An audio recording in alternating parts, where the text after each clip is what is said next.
Não é que seja, é um pouco diferente, é radicalmente diferente. Por isso que as manifestações, elas se dão em condições especiais e não em condições naturais. A gente não tem manifestações natural no sentido de ser algo normal que não necessite de alguma condição para acontecer, né? Claro que é um fenômeno natural porque faz parte da natureza, mas no sentido de que para os espíritos atuarem na nossa matéria, eu preciso de certas condições. Não é o bel prazer, essa palavra, essa expressão é melhor, né? Há leis que regulam o processo. Então, cabe a gente entender que leis são essas para também entender os fenômenos. Né? Passar pro Eric. Não, esse trecho é interessante porque só esse trecho já refuta a obra inteira do André Luiz, né? Que ele está falando.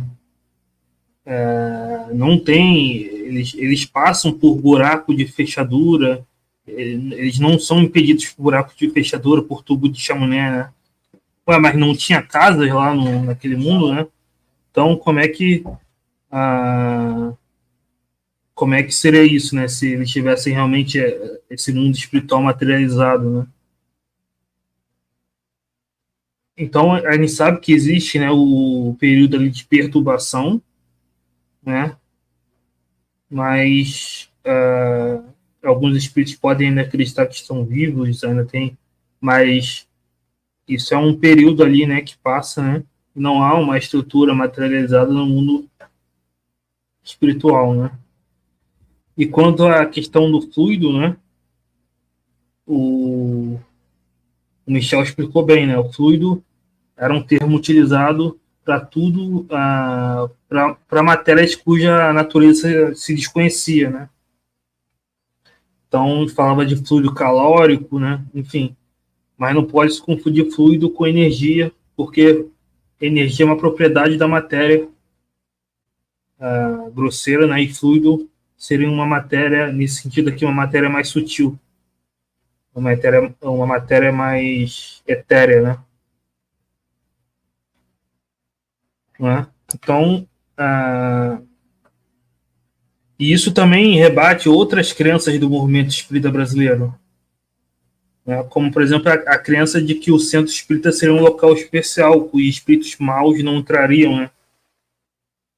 Ou seja, a estrutura do centro que protege, né, as portas, e não é o pensamento, enfim. O que atrai ou afasta os espíritos é o pensamento, não tem nada de material que vai afastar os espíritos, né? Como eles penetram em toda parte, como diz aí, né? Então, nenhum tipo de nada material, né? A questão é moral, a atração moral em relação aos espíritos, né?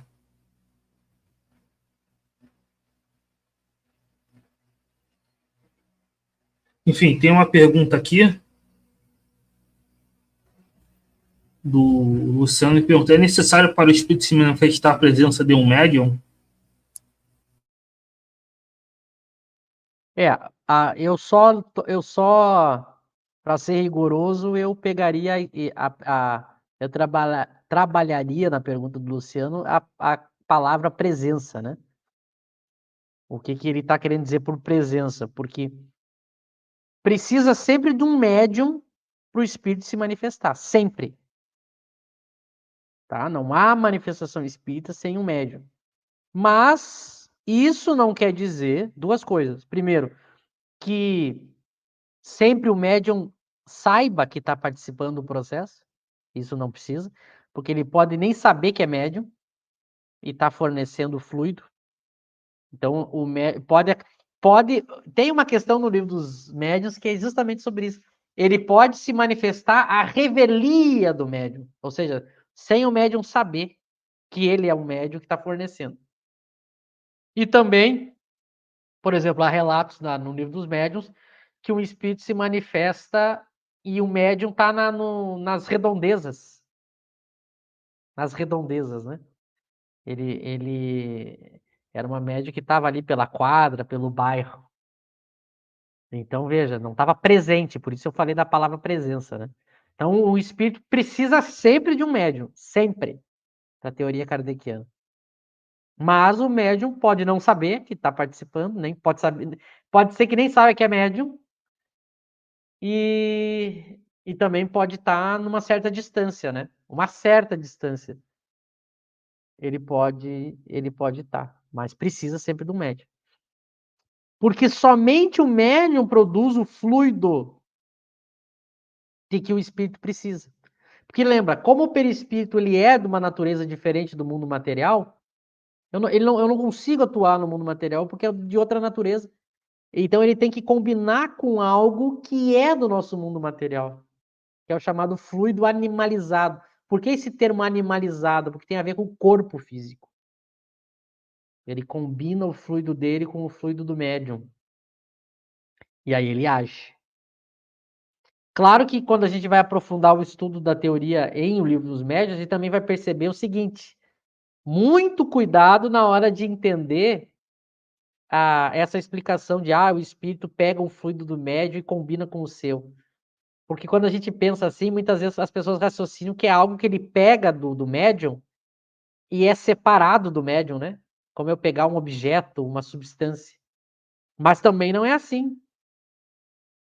Porque esse fluido sempre tem a influência do médium. O fluido do médium tem a sua influência, que vai fazer parte também em algo que vai influenciar no processo. Então, muito cuidado. Mas eu sempre preciso de um fluido que somente o médium é que tem. O médium encarnado, né? Ele tem esse fluido e por isso que o espírito desencarnado precisa. Só existem duas maneiras do espírito atuar na matéria grosseira.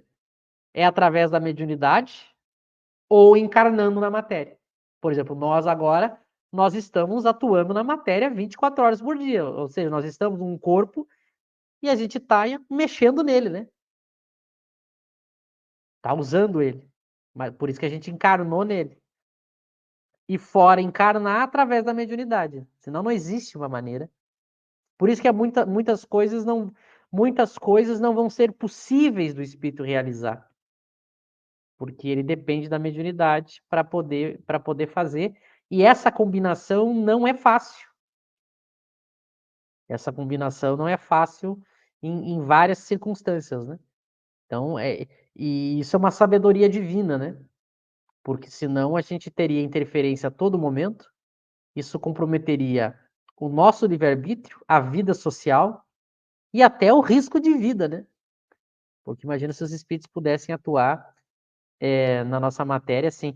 Eu não sei se vocês lembram que naquele filme do Nosso Lar 2, o espírito ele